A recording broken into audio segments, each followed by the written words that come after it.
Jadi kegiatan kita di pendidikan lanjutan ini ada mencakup 2 tema, yaitu ada eksplorasi dan juga penelitiannya. Untuk eksplorasinya sendiri kita tuh ada di 2 tempat, yang pertama ada di Gunung Burangrang, yang satu lagi ada di Gunung Batu Lembang.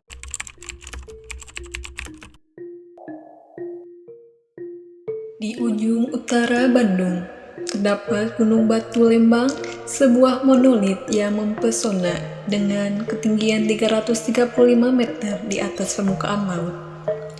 Menjadi ikon alam di kawasan ini. Gunung ini terbentuk akibat dari letusan besar Gunung Sunda purba sekitar 500 tahun yang lalu. Dari puncaknya, kita dapat menikmati panorama yang menakjubkan, dari hamparan kota Bandung hingga pegunungan yang menjulang di kejauhan. Namun sayangnya, keindahan ini menyimpan ancaman yang tidak terlihat oleh banyak orang. Sesar Lembang, sebuah retakan besar di kerak bumi yang membentang sepanjang 29 km. Sesar ini merupakan sesar aktif dengan pergerakan 3-6 mm per tahun, sehingga menjadikan sesar ini sebagai ancaman tektonik terbesar di Jawa Barat. Menurut BMKG, gerakan sesar ini dapat memicu gempa bumi dengan skala 6 hingga 7 skala Richter yang berdampak besar bagi wilayah Bandung. Udah pernah. Udah pernah gitu. Tapi pas kemarin terakhir itu yang besar itu enggak. Soalnya bukan dari sini. Iya, bukan dari sini. Sesar Lembang bukanlah ancaman yang bisa diabaikan. Aktivitas sesar ini bisa menyebabkan gempa bumi berkekuatan besar yang berdampak pada ribuan jiwa. Sayangnya, kesadaran masyarakat tentang bahaya yang mengintai masih sangat rendah. Banyak yang belum memahami risiko yang dapat ditimbulkan oleh sesar Lembang. Tempat di situ itu dari pemerintah desanya aja atau Bapak dengan ketua RW yang lain juga? Iya. Untuk kumpulnya bukan cuma itu aja, bukan cuma dengan pemerintah desa, RW gitu juga ada yang dari kabupaten itu. Iya. Katanya sih di Gunung Batu memang pernah memang ada ya. Ada. Terus kalau misalkan jika terjadi gempa atau geser lembang itu apa dampaknya gitu?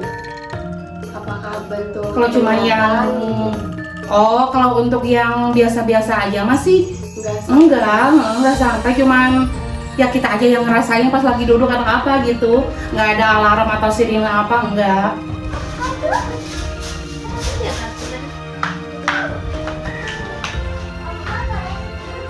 Kalau misalkan ada gempa, keluar dulu dari rumah minimal gitu, atau misalkan mencari tempat yang kolong-kolong gitu, apa dari papan atau apa dari bangunan ala kapal, dari lapangan terbuka.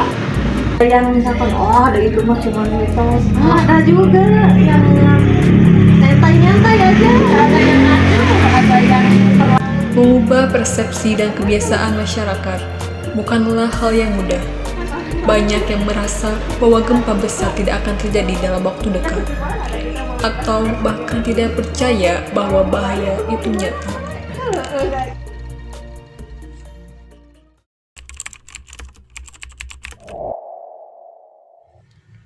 Gunung Burangrang memiliki ketinggian sekitar 2050 meter di atas permukaan laut, menawarkan petualangan yang memukau bagi para pendaki. Jalur pendakiannya yang menantang, udara yang sejuk, dan panorama yang menakjubkan selalu memanggil mereka yang mencari ketenangan dan keindahan alam. Namun, perjalanan menuju puncak gunung ini tidak hanya diwarnai oleh keindahan alamnya, melainkan juga oleh masalah yang semakin mendesak, sampah. Setiap tahun, Ribuan pendaki datang ke Gunung Burangrang untuk menikmati keindahannya. Namun sayangnya, tidak semua pendaki menyadari pentingnya menjaga kebersihan. Sampah yang ditinggalkan di jalur pendakian kini menjadi pemandangan yang tidak asing lagi. Kalau yang organik nih, dibawa lagi gak apa nanti di lokasi camp dikompos gitu? Apa tetap dibawa dulu turun? Ya kalau kiranya bawa wadah gitu kan, kalau organik kan bisa ditanam biasanya Ya, dikompos. kiranya kalau bawa wadah itu bawa turun dulu, kalau enggak ya paling Misalkan dibuat dari semen yang dibalok gitu, atau misalkan kayu kayak gitu. Boleh, dulu gue pernah dari kayu, dari bambu itu pernah bikin, tapi lama udah rusak ya. Belum bikin lagi kan. Strategi paling lebih ke apa ya dia? Strategi ini sih soalnya kan sekarang tuh rata-rata Kemasan mungkin paling kemasan ya, kemasan plastik gitu. Kalau misalkan pengelola mungkin kalau lihat yang perorangan nggak ada, yang perorangan ada, tapi cuma yang nyambung tuh kayak sampah, kayak botol kan bisa dijual lagi. Kesadaran akan lingkungan adalah langkah pertama dalam mengurangi risiko. Melalui pendidikan lanjutan dan partisipasi aktif masyarakat, diharapkan dapat membangun kesiapsiagaan yang lebih baik. Dengan pengetahuan dan tindakan yang tepat, kita bisa menikmati keindahan alam yang lebih memukau. Mari kita menjaga alam yang ada, selalu waspada dan selalu siap.